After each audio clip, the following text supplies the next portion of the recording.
Exactly, Journey. It's like how could Trump have been meaning to interfere with an investigation and had the intent to interfere with an investigation if he never actually believed that they were investigating an actual crime, because he knew that he didn't commit a crime and there was no underlying crime. And so why would he have had that's not the criminal intent. People are forgetting the criminal intent here. The criminal intent is comes about if you're actually guilty and you're trying to stop them from finding out. It's not criminal intent when you're falsely accused of something to completely fight back against that.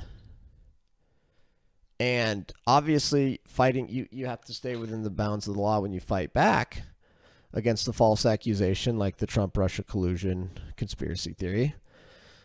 But it's not a criminal intent to interfere with justice when all you're doing is fighting back against a false accusation.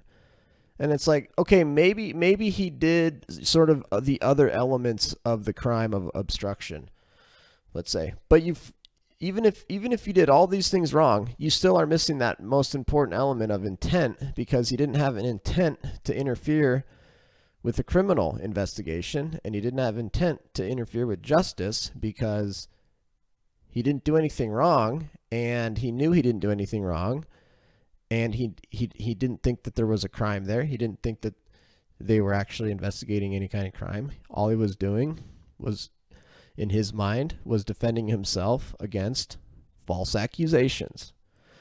Therefore, the idea that he actually had a criminal intent to obstruct justice in anything he did, even telling Don McGahn to fire Mueller due to conflicts,